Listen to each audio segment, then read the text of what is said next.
Assalamualaikum warahmatullahi wabarakatuh. Kami dari kelompok 3 di sini akan mempresentasikan hasil diskusi kami mengenai materi statistik pendidikan. Dengan fokus materi adalah sampling. Dalam kelompok 3 terdiri atas 3 anggota, yakni yang pertama ada saya sendiri, Alvina Puspita Ningrum Astuti dengan NIM 200 210 402 133. Kemudian ada Anang Oki Saputro dengan NIM 200 210 402 136, dan yang terakhir ada Robitotul Inats dengan NIM 200 210 402 116. Kemarin kita sudah belajar mengenai definisi statistik. Nah, sekarang kita akan belajar mengenai macam-macam pengumpulan data dalam statistik. Dalam statistik dikenal dua macam cara untuk mengumpulkan data, yakni sensus dan sampling. Apa sih sensus dan sampling itu? Sensus merupakan cara pengumpulan data secara menyeluruh dalam sebuah populasi dengan cara diselidiki satu per satu.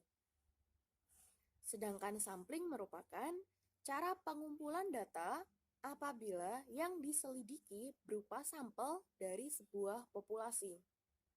Misalnya, dari 100 perusahaan yang ada, maka yang diselidiki hanyalah 10 perusahaan saja. Nah, dari setiap metode pengumpulan data yang ada, pasti memiliki dan kelemahannya. Meskipun fokus kita kali ini hanya pada metode sampling saja, namun tidak akan ada ruginya jika kita juga mengetahui mengenai kelebihan dan kekurangan dari metode sensus. Yang terlebih dahulu kita bahas adalah kelebihan dari metode sampling. Apa saja kelebihan dari metode sampling itu? Yang pertama adalah menghemat biaya. Kenapa bisa menghemat biaya? Karena data yang dikumpulkan hanya sebagian dari populasi, maka petugas yang dibutuhkan itu lebih sedikit. Kemudian hemat biaya percetakan, biaya pelatihan, biaya pencacahan, biaya pengolahan, dan biaya lainnya. Yang kedua, pengambilan sampel yang relatif lebih mudah. Penerapan untuk penggunaan probability sampling tidak melibatkan banyak proses yang rumit dan panjang. Oleh karena itu, teknik pengumpulan data menjadi tidak terlalu sulit untuk proses pengambilan sampelnya. Yang keempat, sampel ini mewakili populasi. Probability sampling yang menggunakan angka acak memastikan bahwa sampel bervariasi sebanyak populasi itu sendiri. Yang kelima, tingkat kontrol yang lebih tinggi. Sejatinya, setiap peneliti dapat mengontrol ukuran sampel, baik itu sampel pertama dan cara kontrol lainnya untuk menyelesaikan proses. Dengan demikian, tingkat kontrol selalu lebih tinggi. Kemudian yang keenam adalah mempercepat hasil survei atau hemat waktu. Dengan melakukan survei sampel, maka pelaksanaan lapangan dan pengolahan tentunya akan jauh lebih cepat. Ditambah lagi, data yang dibutuhkan tidak serumit dan tidak sedetail ketika menggunakan metode sensus. Maka, metode sampling ini akan jauh lebih hemat waktu. Pasti metode sampling itu kelemahan. Apa saja kelemahan dari metode sampling? Yang pertama adalah penyajian wilayahnya yang kecil. Yang kedua, penyajian variabel proporsi kecil. Yang ketiga, tidak tersedianya kerangka sampel. Kemudian yang keempat adalah tidak dapat digunakan sebagai dasar perencanaan dan bahan penentu kebijakan pembangunan. Dan yang terakhir adalah tidak dapat mengetahui keadaan penduduk secara pasti dan secara detail. Yang berikutnya adalah keunggulan dari metode sensus. Kelebihan dari sensus diantaranya, yang pertama, dapat mengetahui bagaimana keadaan penduduk secara pasti dan secara detail. Kedua, sebagai bahan penentu kebijakan pembangunan. Yang ketiga, dianggap paling akurat dan cakupannya lengkap. Yang keempat, terbebas dari pengaruh kesalahan sampel. Kemudian yang kelima, dapat digunakan sebagai dasar perencanaan. Yang keenam, dapat mengetahui gambaran sebenarnya suatu populasi. Dan yang terakhir, sebagai kerangka dalam melaksanakan survei. Nah, pasti metode sensus ini juga memiliki kelemahan. Berikut beberapa kelemahan dari metode sensus. Yang pertama, pasti biayanya sangat mahal. Kemudian yang kedua, sering terjadi content error dan kesalahan dalam pencacahan. Yang ketiga, kemungkinan tidak semua tercacah.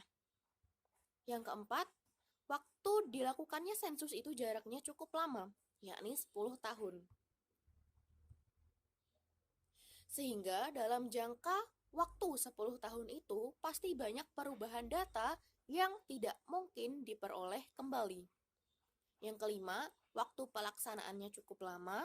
Dan yang terakhir, kesalahannya sulit diperbaiki. Yang selanjutnya yakni jenis-jenis sampling. Jenis sampling ada dua. Yang pertama yakni teknik pengambilan sampel acak, dan yang kedua teknik pengambilan sampel tidak acak.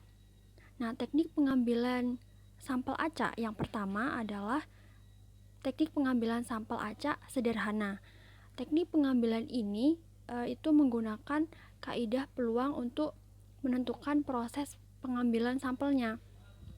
Nah, untuk dapat menerapkan kaidah sampel itu, maka diperlukan adanya kerangka sampel. Nah, kerangka sampel ini adalah daftar kumpulan elemen-elemen populasi beserta informasinya. Kemudian teknik pengambilan yang kedua yaitu pengambilan sampel acak sistematis. Nah, metode pengambilan ini hanya unsur pertamanya saja yang diambil secara acak. Kemudian unsur-unsur selanjutnya itu dipilih secara sistematis menurut pola tertentu. Sehingga penggunaan teknik sampel ini itu lebih jarang adanya kesalahan sampling. Kemudian teknik yang ketiga yaitu pengambilan sampel acak berstrata. Nah, metode pengambilan sampel yang digunakan pada populasi yang memiliki susunan bertingkat atau berlapis-lapis. Teknik ini digunakan bila populasi memiliki anggota atau unsur yang tidak bersifat homogen dan berstrata secara proporsional, sehingga setiap strata harus terwakili dalam sampel. Kemudian teknik yang keempat yaitu teknik pengambilan sampel acak berdasar area. Nah, teknik ini adalah salah satu metode pengambilan sampel yang digunakan di mana populasi tidak terdiri dari individu-individu, melainkan dari kelompok individu atau klaster. Sehingga unit yang terpilih menjadi sampel bukan merupakan individu, namun kelompok individu yang telah tertata. Klaster sampel ini harus dipilih secara random dari populasi klaster juga. Kemudian yang kelima yaitu area sampling atau sampel wilayah bertingkat atau multi-stage sampling. Multi-stage sampling disebut juga sebagai teknik sampling acak bertingkat. Secara singkat, multi-stage sampling adalah penggunaan beberapa metode random sampling secara bersamaan dalam suatu penelitian secara efektif dan efisien. Dalam hal ini, salah satu kunci yang perlu diketahui adalah adanya beberapa metode sampling berbeda yang digunakan. Kemudian, teknik pengambilan sampel tidak acak. Yang pertama ada purposive sampling. Pengambilan sampel sejenis ini umumnya digunakan oleh media ketika akan meminta pendapat dari publik mengenai suatu hal. Media tersebut akan memilih siapa subjek yang dianggap dapat mewakili publik. Kemudian yang kedua adalah snowball sampling. Snowball sampling ini adalah metode pengamatan sampel yang peneliti terapkan ketika subjek sulit dilacak. Kemudian yang ketiga ada accidental sampling. Teknik pengambilan ini bergantung pada kemudahan akses ke subjek seperti survei pelanggan di mall atau orang yang lewat di jalan yang sibuk. Kemudian yang keempat ada kuota sampling.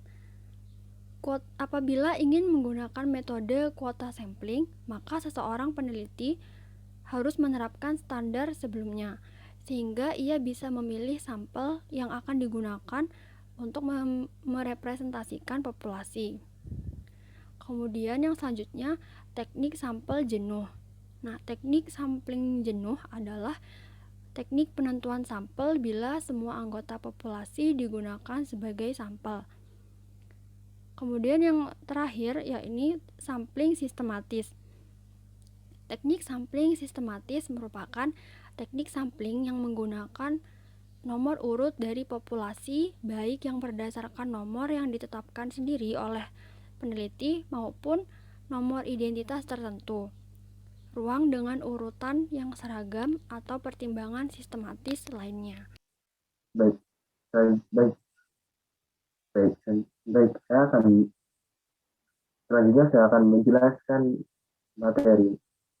Selanjutnya saya akan menjelaskan materi mengenai populasi dan sampel. Apa sih itu populasi?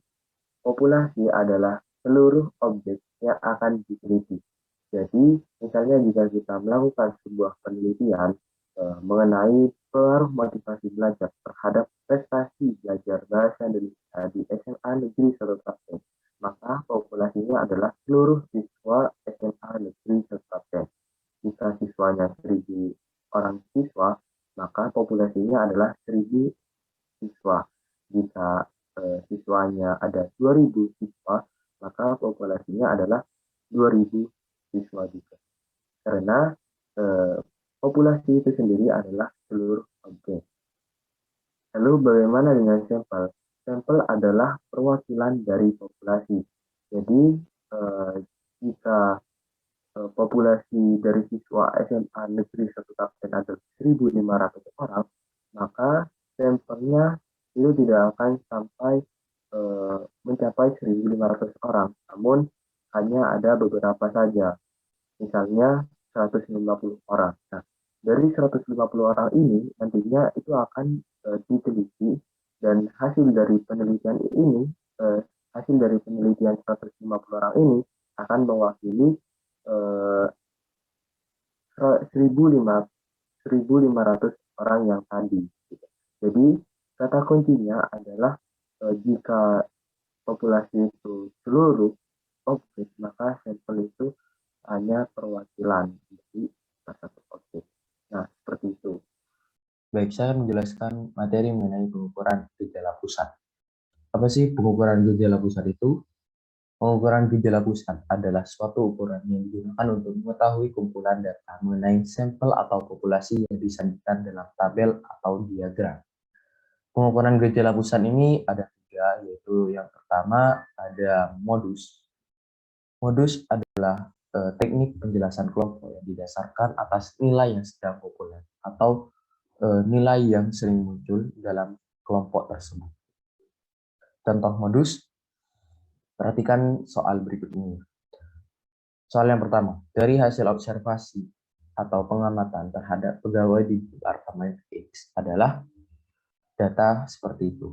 Nah, untuk menentukan modus, kita cari angka yang sering muncul atau angka yang populer dalam data tersebut.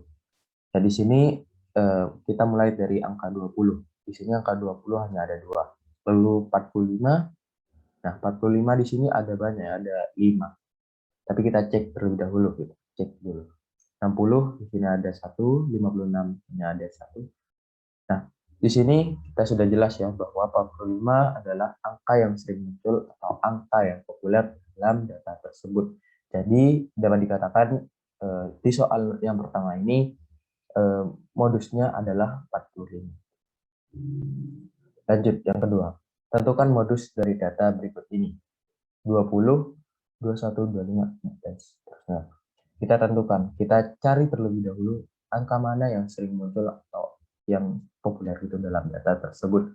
Nah, kita cek terlebih dahulu, kita cek 20 hanya ada 1, 21 hanya ada 1, 25 ada 2, 24 hanya ada 1, 27 ada 2, 28 hanya ada 1, 29 ada 2, dan 30 hanya ada 1. Nah, di sini angka yang paling banyak atau angka yang sering muncul hanya sampai 2 kali muncul, yaitu ada 25, 27, dan 29. Kok di sini ada 3 gitu? Kok ada 3 angka yang sering muncul? Kok tidak seperti yang soal yang pertama hanya 1 saja, yaitu 45. Mengapa di sini ada 3? Apakah soal tersebut salah? Tidak, soal itu tidak salah ya teman. Jadi dalam modus itu ada modus yang lebih dari 1 gitu modusnya. Jadi untuk soal nomor 2 ini modusnya adalah ketiga angka tersebut yang jumlahnya lebih banyak dari angka yang lain, yaitu ada 25, 27, dan 29. Jadi modusnya 3 angka tersebut. Lanjut ke pengukuran gejala pusat yang kedua, yaitu ada median. Apa sih itu median? Median adalah salah satu teknik penjelasan kelompok yang didasarkan atas nilai tengah dari kelompok data yang telah disusun berdasarkan urutan dari terkecil sampai terbesar atau sebaliknya. Contoh median yaitu seperti soal berikut ini. Tentukan median dari kelompok data berikut ini. Nah, untuk mencari median, kita hanya mencari nilai tengah dari data tersebut. Jadi kita hitung dulu kotaknya ini ada berapa ya, dari pinggir sampai ke kanan, atau kita hitung angkanya ini ada berapa. Kita hitung, lalu kita tentukan nilai tengahnya. Nah, di sini kita hitung tabelnya ada berapa? 1, 2, 3, 4, 5, 6, 7, 8, 9, 10, 11, 12, 13. Nah, di sini ada 13 jumlah tabelnya ya. Jadi berarti nilai tengahnya ada di angka 7. 13 dibagi setengah ya, berarti ada di tabel ke-7 atau kolom ke-7. Jadi kolom ke-7 di sini ada 45. Jadi nilai tengah atau median dari soal yang pertama ini adalah 45. Soal selanjutnya, tentukan median dari kelompok data ini. Nah, kita hitung terlebih dahulu kolom yang ada pada data tersebut. Nah, di sini sudah saya hitung, yaitu ada 10 kolom. Jadi nilai tengahnya ada 2 ya, atau ganjil di angka 166 dan 165.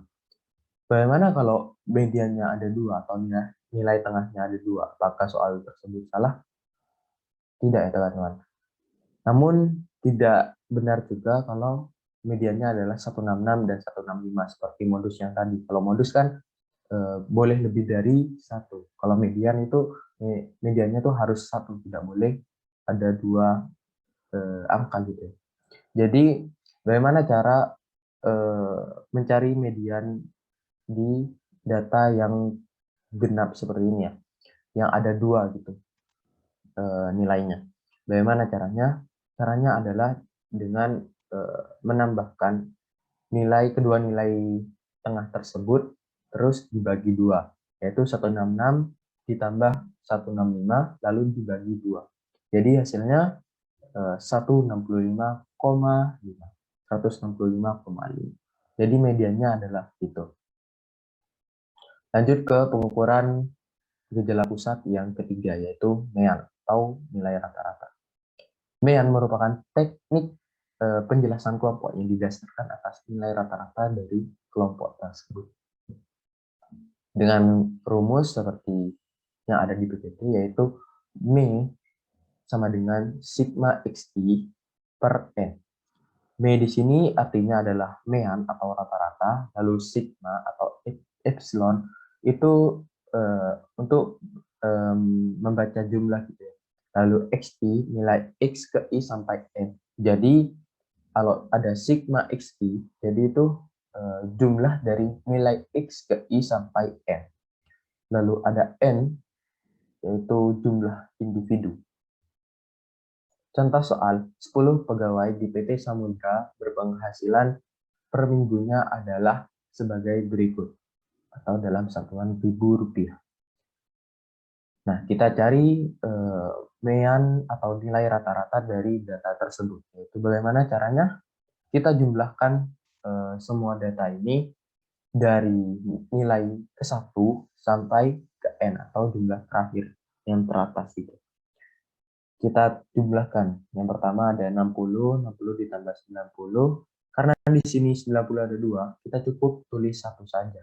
Karena kita hanya mencari nilai rata-rata dari nilai rata-rata dari data tersebut. Kita tulis 1 saja. Jadi seperti ini. Kita tambahkan semuanya. Lalu setelah itu dibagi 10 karena jumlah di sini jumlah pegawainya ada 10. Jadi kita bagi 10. 10. Jadinya 1300 per 10 sama dengan 130. Jadi mean dari soal tersebut adalah 130. Lanjut, tadi kan saya hanya menjelaskan mengenai pengukuran modus, median, dan mean dengan pengukuran yang biasa saja ya, atau konsep dasar saja. Nah, untuk yang sekarang ini saya akan menjelaskan bagaimana cara menghitung modus, median, dan mean untuk data bergolong atau dalam tabel distribusi frekuensi. Nah, saya mempunyai satu tabel yang akan saya cari modus, median, dan mean-nya. Untuk yang pertama, bagaimana cara mencari modus atau menghitung modus dalam data bergolong. Nah, untuk mencari modus dalam data bergolong, kita akan menggunakan rumus seperti yang ada di PPT, yaitu Mo sama dengan B plus P dalam kurung buka B1 per B1 plus B2 kurung tutup.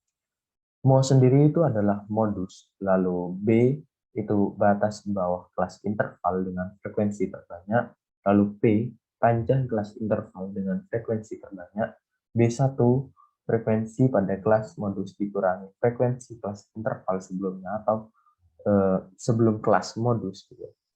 Lalu B2 frekuensi kelas interval modus dikurangi kelas interval berikutnya atau sesudah kelas modus. Nah, kita coba mengerjakan soal berikut ini. Berdasarkan tabel distribusi frekuensi di atas, tentukan modus ini. Nah, untuk yang pertama, kita cari dulu komponen yang ada pada rumusnya tadi, yaitu B, lalu P, lalu B1, dan B2. Kita cari terlebih dahulu, lalu jika sudah ketemu semuanya, kita tinggal masukkan ke rumus saja. Baik, mulai dari B. B di sini merupakan kelas interval bawah dari modus sendiri itu. Jadi kita harus cari kelas modus dalam dalam data tabel tersebut. Bagaimana cara mencari kelas modus? Gampang. Kita hanya mencari nilai yang terbesar atau frekuensi terbesar dari interval nilai kemampuan tersebut. Yaitu nilai yang terbesar di sini ada di 30. 30 ini ada di interval 51 sampai 60. Jadi interval bawah dari kelas modus tersebut yaitu adalah 51. Untuk mencari kelas interval bawah bukan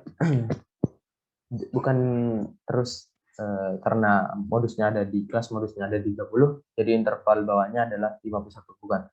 Jadi kita ada rumus lagi untuk mencari interval bawah, yaitu 51 dikurangi 0,5. Jadi 50,5, atau kita dapat menjumlahkan nilai interval atas sebelum kelas modus, yaitu P1 sampai 50, yaitu kelas intervalnya jadi 50 ditambah kelas interval bawah modus. yaitu 51. Ditambahkan lalu dibagi 2. Jadi hasilnya 50,5, sama saja. Jadi kalian bebas mau menggunakan rumus yang pertama atau yang kedua, bebas. Lalu yang selanjutnya yaitu P. P di sini kita kelas interval atas 60. Kalau berbeda dengan interval bawah, kalau interval bawah itu dikurangi 0,5, kalau interval atas itu ditambah 0,5. Jadi kelas interval atas ini dari kelas modus yaitu 60,5 dikurangi kelas interval bawah yaitu 50,5. Jadi hasilnya sama dengan 10. Lalu B1. B1 di sini frekuensi dari kelas modus dikurangi frekuensi sebelum kelas modus yaitu 18. Jadi 30 dikurangi 18 hasilnya sama dengan 12. Lalu B2. B2 di sini adalah frekuensi dari kelas modus dikurangi dikurangi frekuensi kelas modus berikutnya yaitu 20. 30 dikurangi 20 sama dengan 10. Nah, setelah kita menemukan semuanya dari B sampai B2, kita tinggal masukkan ke rumus saja, yaitu Mo sama dengan 50,5 ditambah 10 kurung buka 12 per 12 plus 10 kurung tutup. Jadi hasilnya adalah 55,95. Jadi modus dari tabel distribusi frekuensi di PPT tersebut hasilnya adalah 55,95. Lanjut ke pengukuran median pada data bergolong. Bagaimana cara menghitung median pada data bergolong? Kita akan menggunakan rumus MD sama dengan B plus E kurung buka setengah N min F besar per F kecil kurung tutup. Apa sih itu MD? MD itu di sini adalah median. Lalu B batas bawah kelas, mana kelas median terletak seperti yang tadi. Lalu P panjang kelas, di mana kelas median terletak. Lalu N banyaknya data atau jumlah data. F besar jumlah semua frekuensi sebelum kelas median. Lalu F kecil frekuensi kelas median. Nah, baik, kita coba mengerjakan soal berikut ini. Berdasarkan tabel distribusi frekuensi di atas, tentukan mediannya. Yang pertama, kita akan mencari terlebih dahulu komponen dari rumusnya tadi, seperti soal yang modus tadi. Berarti kita cari terlebih dahulu B, P, lalu F besar, dan F kecil. Nah, di sini B ini kan merupakan kelas interval bawah dari kelas median. Jadi kita harus cari terlebih dahulu median dari interval nilai kemampuan yang ada pada tabel tersebut. Bagaimana cara mencari median di tabel seperti ini? Apakah kita akan menghitung kolomnya? Tidak, ya teman-teman, kita tidak menghitung kolom. Jadi kita melihat di sini di frekuensi atau jumlah, itu kita lihat jumlahnya kan 100. Jadi setengah dari 100 atau nilai tengah yang ada di 100 kan jadi ada di antara 50, ya teman-teman.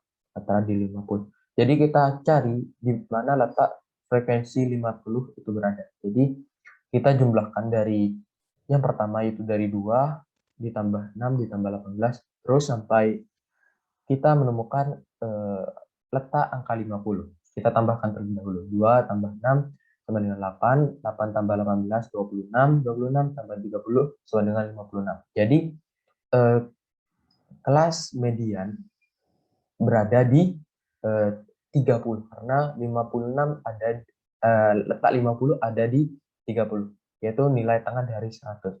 Karena jika kita teruskan, kita tambahkan teruskan 56 tambah 20, jadi kan hasilnya 76. Itu sudah sangat jauh dari nilai tengah. Jadi nilai tengah dari kelas tersebut ada di 30.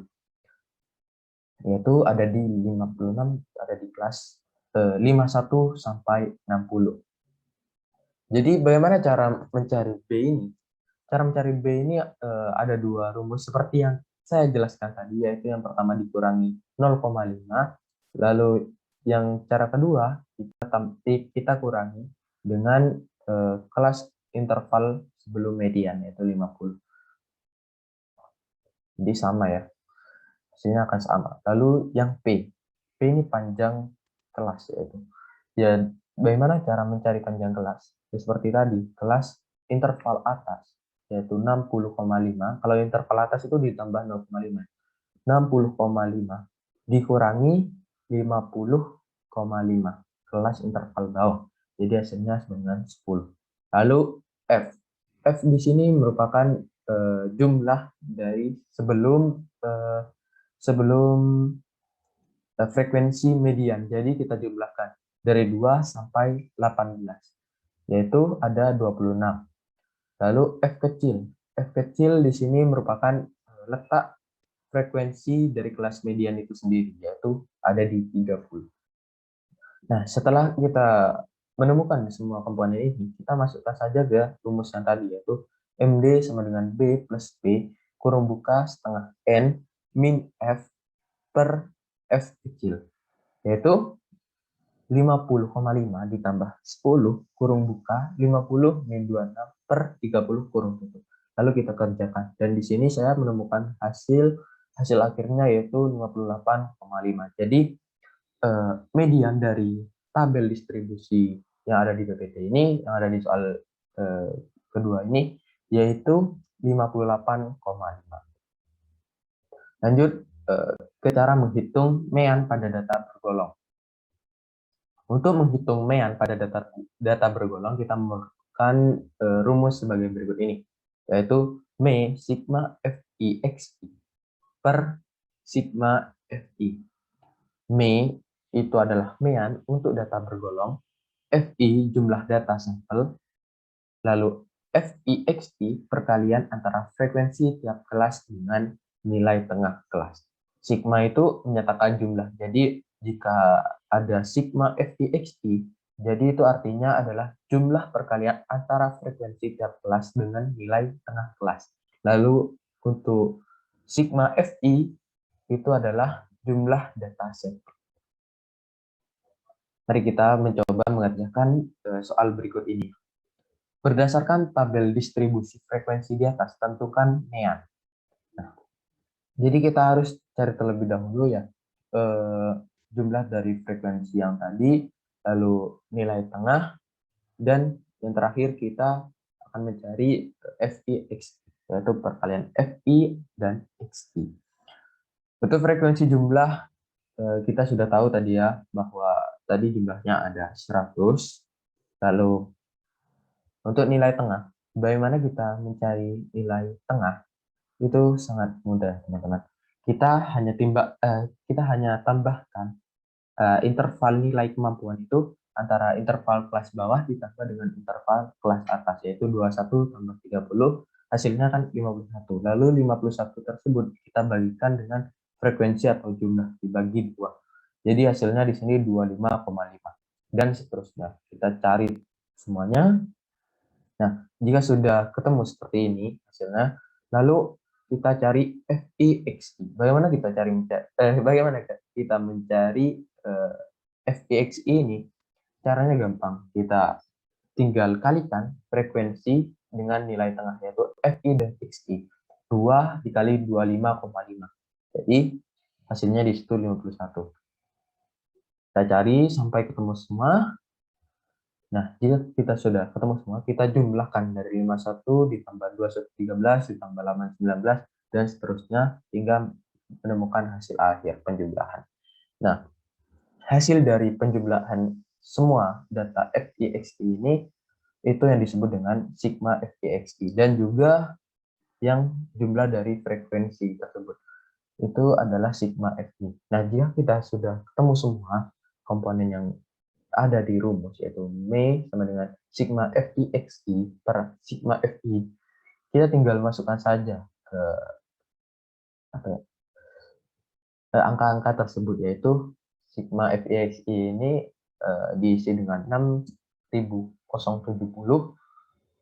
lalu dibagi sigma FI-nya adalah 100. Jadi hasilnya adalah 60,7. Jadi mean atau nilai rata-rata dari tabel distribusi frekuensi yang ada di soal ketiga ini adalah 60,7. Seperti itu, teman. Lanjut ke pengukuran variasi kelompok. Untuk mengetahui tingkat variasi kelompok data dapat dilakukan dengan melihat rentang data atau standar deviasi atau simpangan baku.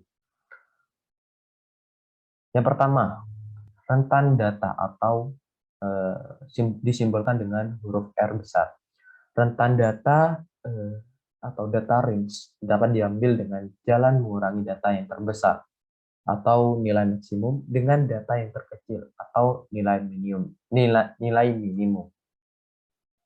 Dengan rumus sebagai berikut, R besar sama dengan XT min XR. R di sini adalah rentang, XT data terbesar atau nilai max. XR diartikan sebagai data terkecil atau nilai minimum. Contoh soal, terdapat data sebagai berikut.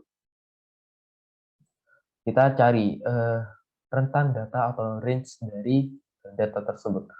Dengan menggunakan rumus yang tadi, yaitu R sama dengan XT min XR. Kita cari terlebih dahulu XT-nya itu berapa. XT di sini nilai terbesar yaitu ada di 700. Jadi XT dari soal tersebut yaitu 700. Lalu XR dari nilai data tersebut yaitu nilai yang terkecil adalah 50. Jadi XR-nya 50. Jadi kita tinggal masukkan ke rumus saja, yaitu 700 min 50. Jadi hasilnya sama dengan 650. Jadi rentan data pada data yang ada pada PPT ini adalah 650. Lanjut ke pengukuran variasi kelompok yang kedua, yaitu varians. Varians merupakan jumlah kuadrat semua deviasi nilai-nilai individu terhadap rata-rata kelompok. Varians disimbolkan untuk populasi, itu disimbolkan dengan sigma. Seperti ini, simbol seperti ini sigma kecil. Kalau yang seperti tadi itu sigma besar. Kalau seperti ini sigma kecil kuadrat, disebut dengan sigma kecil kuadrat. Lalu untuk sampel itu disimbolkan dengan S kuadrat, S kecil kuadrat. Akar dari varians itu disebut dengan standar deviasi atau simpangan baku. Simpangan baku atau standar deviasi disimbolkan dengan untuk populasi itu sama dengan yang varian tadi, cuma bedanya tidak ada kuadrat, yaitu sigma kecil. Lalu untuk sampel itu S kecil. Selanjutnya adalah rumus varian dan standar deviasi atau simpangan baku. Untuk populasi, rumus variannya adalah sigma kecil kuadrat sama dengan sigma besar kurung buka xi min x kurung tutup angka 2 per n. Untuk rumus populasi standar deviasi atau simpangan baku yaitu sigma kecil sama dengan akar sigma besar kurung buka xi min x kurung tutup kuadrat per n. Untuk data sampel, rumus varian sendiri S kuadrat sama dengan sigma F kurung buka XI min X kurung tutup kuadrat per N min 1. Untuk rumus standar deviasi simpangan baku untuk data sampel, yaitu S sama dengan akar sigma F kurung buka XI min X kurung tutup kuadrat per N min 1. Baik, contoh. Terdapat data sebagai berikut, 60, 70, dan seterusnya. Hitunglah standar deviasi atau simpangan bakunya dengan tabel berikut. Nah, kita cari terlebih dahulu simpangan kuadratnya. Di sini kita bagaimana cara mencari simpangan kuadrat, karena di sini sudah ketahuan ya simpangannya berapa. Jadi untuk mencari simpangan kuadrat, kita hanya tinggal mengkuadratkan data yang ada di simpangan ini, yaitu min 11 kita kuadratkan, hasilnya adalah 121, lalu data berikutnya min 1 kita kuadratkan jadi 1, dan seterusnya. Nah, jika sudah ketemu semuanya, kita jumlahkan seluruh data yang ada di simpangan kuadrat, Lalu nanti akan ketemu paling bawah jumlahnya, itu yang disebut dengan sigma xi min x kuadrat, atau jumlah dari simpangan kuadrat. Nanti kita jika sudah ketemu, kita tinggal masukkan saja di rumus yang tadi, yaitu sigma kecil sama dengan akar sigma besar kurung buka xi min x kurung tutup kuadrat per n. Nah, langsung kita masukkan saja, yaitu sigma kecil sama dengan 390 per 10, atau 390 dibagi 10. Jadi hasilnya sama dengan 39. Jadi simpangan baku dari soal ini adalah 39. Nah, seperti itu penjelasan mengenai materi pengukuran gejala pusat dan pengukuran variasi kelompok. Sekian dari presentasi kelompok kami. Apabila ada kesalahan kata, saya mohon maaf. Wabillahi taufiq wal hidayah. Wassalamualaikum warahmatullahi wabarakatuh.